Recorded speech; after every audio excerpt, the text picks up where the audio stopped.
Hey everyone, and welcome back. Today we're diving into something that might sound a little bit strange at first, but trust me, it's super interesting, and it's all about thinking in English. Yeah, like not just knowing English, but actually using it as the language you think in. Exactly, and we'll be drawing on some really cool ideas from English Le Podcast.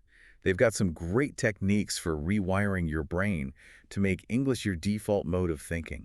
And that's what's so cool about their approach. It's not about cramming grammar rules or anything like that. It's about building that solid base. So how do we actually start rewiring our brains like this? What's step one?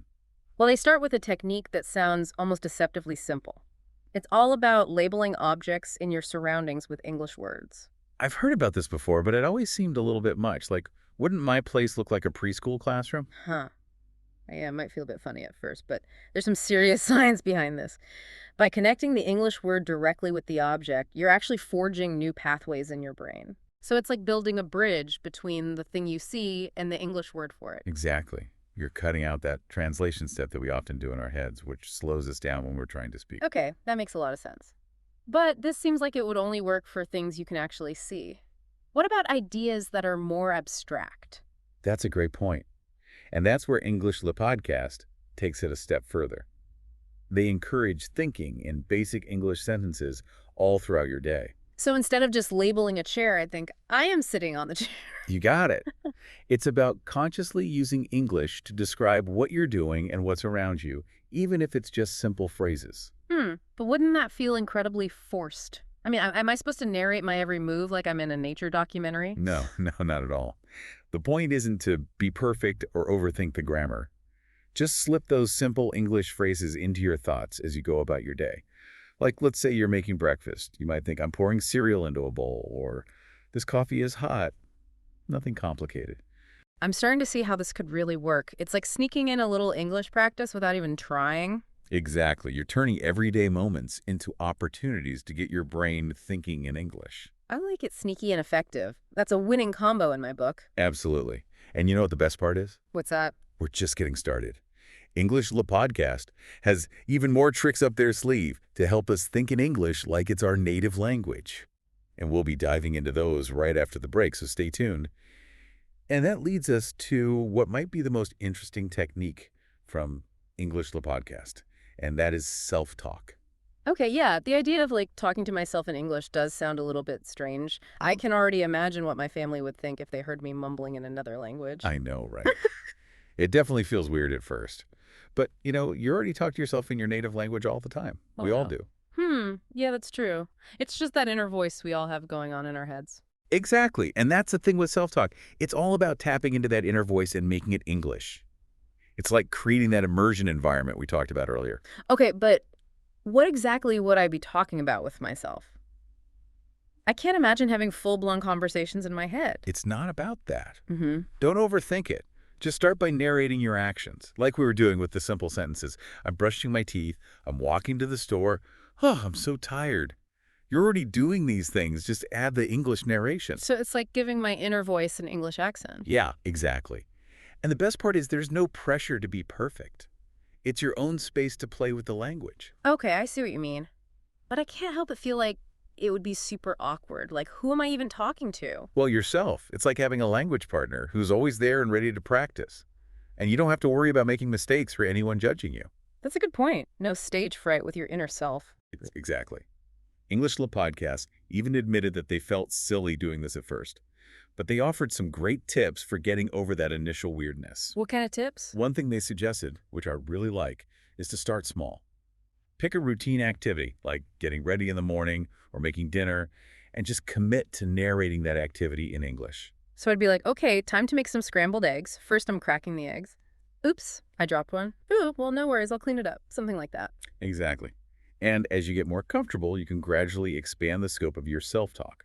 Maybe start imagining conversations you might have later in the day, like ordering coffee or asking for directions. Ooh, that's smart. I could even practice those sounds that I always trip up on. Yes, it's like a safe space to experiment and get really comfortable with the sounds and rhythms of English.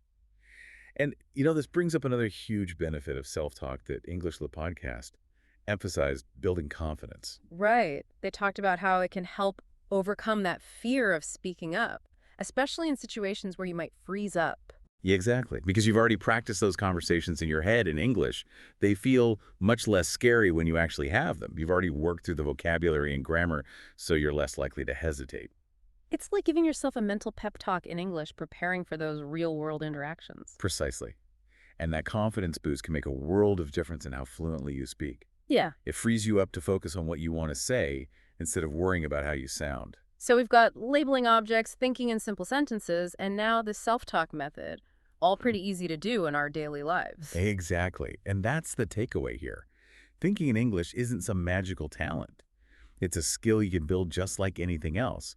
And it takes effort, but the payoff is huge. It's like we're giving our listeners the keys to unlocking their inner English speaker. And they have the power to choose which key works best for them. Totally. It's all about finding what clicks for you and weaving it into your routine. Maybe you start by labeling a few things in your house, or challenge yourself to think in English sentences on your commute. Or dive right into self-talk and start narrating your day. Whatever it is, make that commitment to yourself and start training your brain to think in English. You'll be amazed by the progress you can make one thought at a time. Amazing. Well, that about wraps up our deep dive into thinking in English. Big thanks to English the Podcast for the inspiration. And thank you for listening. We'll see you next time. Bye, everyone. You know what's really cool about this whole self-talk thing is that it's not just some random trick.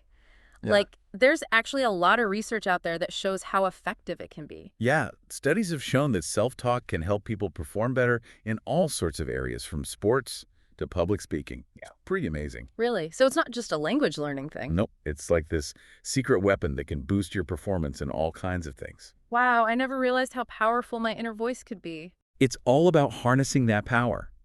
Think Okay. about it. Your brain is incredibly adaptable, and the more you expose it to English, even in your own thoughts, the more it becomes wired for that language. So by chatting with myself in English, I'm basically training my brain to think in English. Precisely. You're building up that neural muscle memory, so to speak.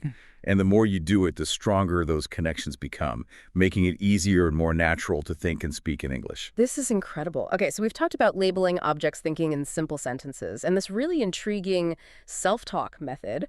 And what I love about all of these techniques is that they're so simple to do. Yeah, you don't need any fancy apps or expensive courses. You can start incorporating them into your life right now. Exactly. It's all about taking action. So to wrap up our deep dive into thinking in English, we have one final question for our listeners. What's one small change you can make today to start shifting your thinking? Maybe it's labeling your coffee cup. Or maybe it's trying out some self-talk while you're making dinner.